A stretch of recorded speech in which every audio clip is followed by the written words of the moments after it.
How's it going, PokeFightClub? Dallasboi1992 here with a guest narration for Guest Week on the PokeFightClub channel. And this battle I'm bringing you, it's going to be an OU match against my good buddy Jack with a whole bunch of K's and a 3 at the end of his username. And yeah, we actually had this battle on Skype since the Smogcom Wi-Fi Battle Finder was kind of down and such. So yeah, we actually had two battles. The first one didn't turn out to be so good, but this one was the better of the two. So, looking at teams, I see a Haxorus and a Rotom Wash, and I'm thinking those two are going to be pretty big threats to my team, because Rotom could be scarfed and can give my opponent the switch initiative all the time. And he's also running Fire, Water, Grass in the form of the Rotom Wash, Sheetran, and the Virizion.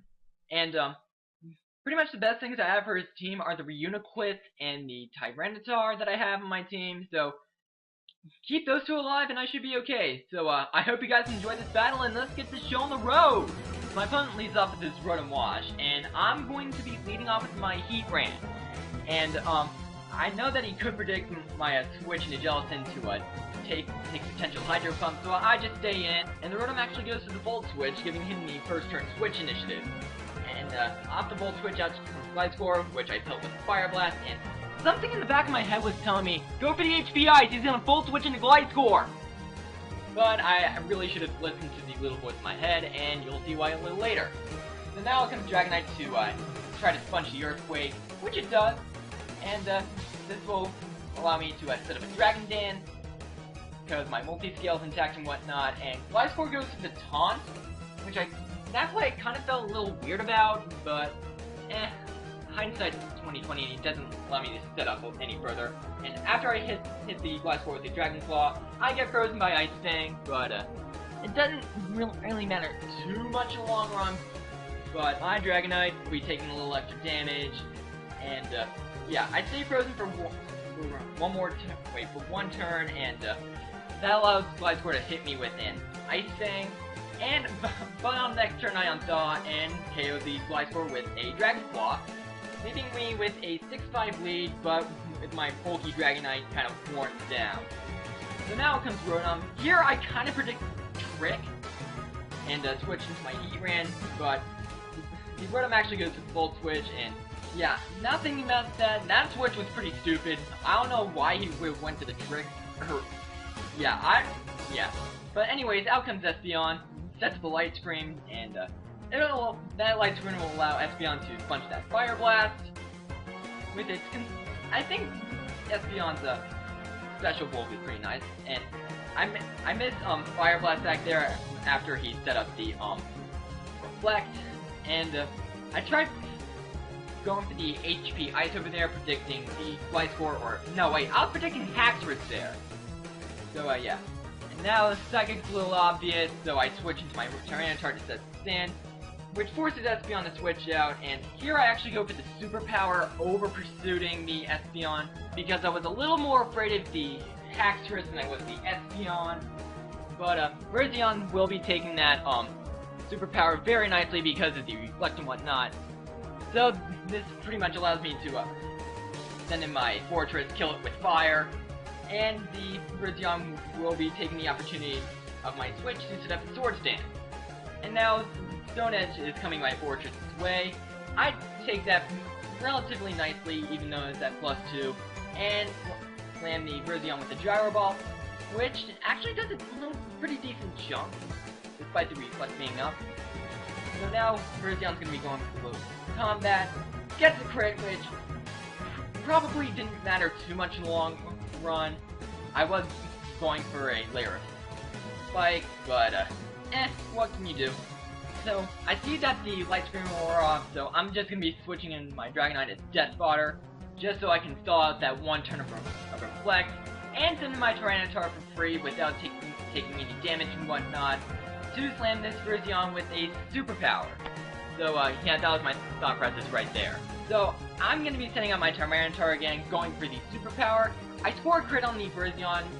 I don't think it mattered too much from the range of health it was at, and Virizion subpar physical bulk. and whatnot, so yeah. Now out comes Rotom, which goes to the full switch on my Tyranitar, and there I pretty much confirm that it is a Choice Scarf Rotom, because I am a Choice Scarf Tyranitar. So out comes Espeon off the full switch. I scored another crit on the Espeon. I don't know if that one mattered, but he said that that crit benefited him, and it actually allowed him to go into his Haxorus. So now I'm going to be going into my Heatran to absorb a taunt, and yeah, Heatran's pretty much Death Spotter at this point, so yeah. And Haxorus will be going for the Earthquake, taking my Death Spotter out, and Sandstorm is going to be doing a little bit more told to Haxorus. Now I'm going to be sending out Terrell-Suggs the Gelatin, because I gave it that nickname because of how much a defensive beast Gelatin is, and Terrell-Suggs is a defensive monster on the Baltimore Ravens. I go for the Scald there, predicting him to go for the Taunt and try to get that 30% burn rate going for me, but unfortunately it doesn't happen, and he gets a pretty strong Outrage on my Gelatin, and that is looking like a 2-hit KO from there. And here I'm just going to stack my Gelatin here and now to another Outrage, and I'm hoping that he got the 3-turn Outrage, which he did, which gives me the opportunity to send in Flubber the Reuniflith, and it's going to sponge out the Outrage pretty nicely, and after the Haxorus eats a Plum Berry, I'm going to trick it a Flame Orb, and I pretty much sent, hindsight I probably should have sent in Tyranitar to superpower the Haxorus, but hindsight 2020. And there I thought he would have switched, so I went for the Calm Mind, but he actually taunted, and it allows him to go for the Outrage one more time, and after I take out Haxorus with one more Psychic, it allows his Heatran right here to take me out with the Lava Plume, and which means that my last Pokemon is a Choice Scarf Tyranitar, which I have to lock into Superpower in order for me to win. So Heatran goes to Protect here, to scout out what I'm going to do, and I do lock myself into Superpower.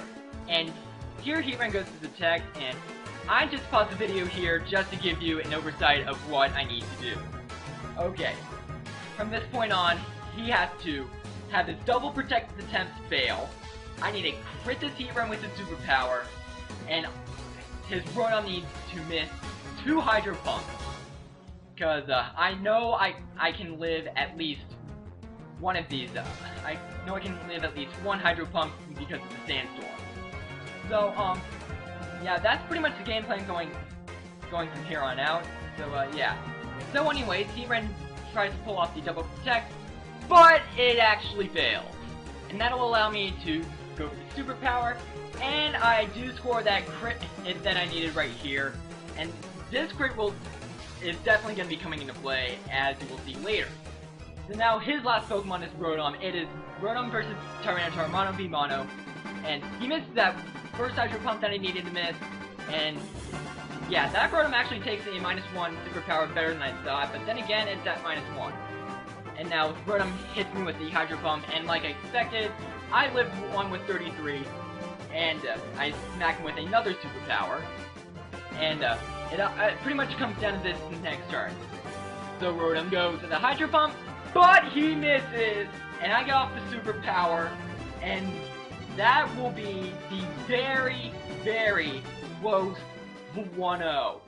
So, the failed double Protect and the crit over there came into play because, yeah, if he got off that double Protect and I didn't crit him, then he definitely could have PP stalled me out of my Superpowers, and that would have left me to struggle at about -3, and he definitely would have won the battle from right there. So, if you did like my narration, you are free to check me out at my channel. My link will be in the description below.